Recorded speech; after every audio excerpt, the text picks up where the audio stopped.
Hi friends, ഇന്നൊരു അടിപൊളി ബീഫിൻ്റെ റെസിപ്പിയാണ് കേട്ടോ. നല്ല ബീഫും കായും. അപ്പോൾ ഇതെങ്ങനെ ഉണ്ടാക്കുന്നതെന്ന് നോക്കിയല്ലോ. കുറച്ച് കഴുകി വൃത്തിയാക്കിയിട്ടുള്ള 1 കിലോ ബീഫിലേക്ക് കുറച്ച് കുഞ്ഞുള്ളിയും ഒരു പകുതിയോളം സവാളയും ചേർത്തിട്ടുണ്ട്. ഇതിലേക്ക് ആവശ്യമായിട്ടുള്ള വെളുത്തുള്ളി ചേർത്ത് കൊടുക്കുക. വെളുത്തുള്ളിയും ഇഞ്ചി കൂടി ചതച്ചതാണ്. പിന്നെ കുറച്ച് കറിവേപ്പിൻ്റെ ഇലയും. പിന്നെ ഇതിലേക്ക് ആവശ്യമായിട്ടുള്ള പൊടികളെല്ലാം ചേർത്ത് കൊടുക്കുക കേട്ടോ.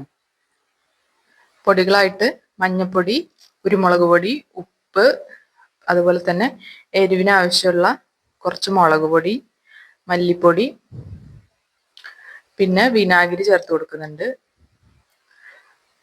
ഒരു 1.5 സ്പൂണോളം വിനാഗിരി ചേർത്ത് കൊടുത്തിട്ടുണ്ട്.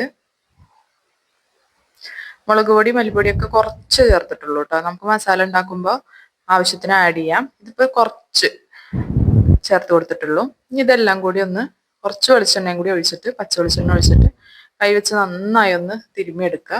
ഇതിലേക്ക് ആവശ്യമായിട്ടുള്ള കായ കഷ്ണം കൂടി ചേർത്ത് കൊടുക്കണം.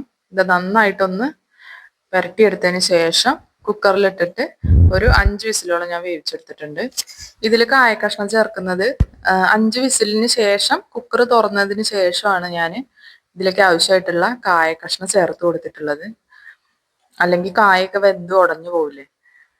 ഇനി അതവിടെ ഇരിക്കട്ടെ. നമുക്ക് വേറൊരു പാനിൽ നല്ല പച്ചവെളിച്ചെണ്ണ ഒഴിച്ചിട്ട് അതിലേക്ക് ഒരു പിടി പെരിഞ്ചീരകം, 3 കറുവപ്പട്ട കഷ്ണം ഇട്ടിട്ട് പിന്നെ കുറച്ച് കറിവേപ്പിൻ്റെ ഇലയും സവാള ഇട്ടിട്ട് നന്നായിട്ടൊന്ന് വഴറ്റിയെടുക്കാം.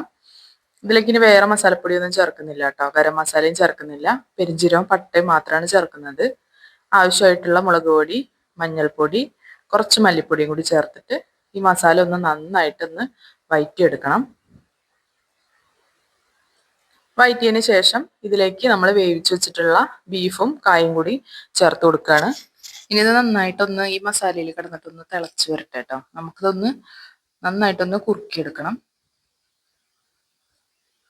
ഈ സമയത്ത് നമുക്ക് ഉപ്പൊക്കെ കുറവുണ്ടെങ്കിൽ ചേർത്ത് കൊടുക്കട്ടെ. ഒരു ഇത്തിരി ഉപ്പ് കുറവുണ്ടായിരുന്നു, ഞാനത് ചേർത്ത് കൊടുത്തിട്ടുണ്ട്. നന്നായിട്ടൊന്ന് തിളച്ചൊന്ന് കുറുകി വന്നിട്ടുണ്ട്. ഇത് ഒന്നും കൂടി ഡ്രൈ റോസ്റ്റ് ചെയ്താണ് ഇവിടെ എടുക്കാറ് കേട്ടോ.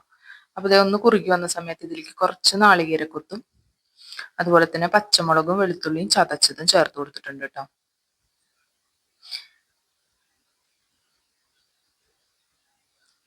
അതുപോലെ തന്നെ ഒരു 4 പച്ചമുളക് കീറിയതും കൂടി ഇട്ട് കൊടുത്തിട്ടുണ്ട്. കുറച്ച് കറിവേപ്പില ഇട്ട് കൊടുത്തിട്ടുണ്ട്. ഇനി ഇതെല്ലാം കൂടി ഒന്ന് മിക്സ് ചെയ്തിട്ട് നന്നായിട്ടൊന്ന് വരട്ടിയെടുക്കണം കേട്ടോ. പിന്നെ എരിവിന് വേണ്ടിയിട്ട് കുറച്ചും കൂടി കുരുമുളക് പൊടിയും കൂടി ചേർത്ത് കൊടുത്തിട്ടുണ്ടായിരുന്നു. നന്നായിട്ടൊന്ന് ഇളക്കി മിക്സ് ചെയ്ത് ഡ്രൈ ആക്കി എടുക്കണം. ഇതിപ്പോൾ നമ്മുടെ നല്ല ടേസ്റ്റി ആയിട്ടുള്ള ബീഫും കായും വരട്ടിയത് റെഡി ആയിട്ടുണ്ട്. അപ്പോൾ റെസിപ്പി ഇഷ്ടപ്പെട്ട ചാനൽ സബ്സ്ക്രൈബ് ചെയ്ത് ലൈക്ക് ചെയ്യണേ.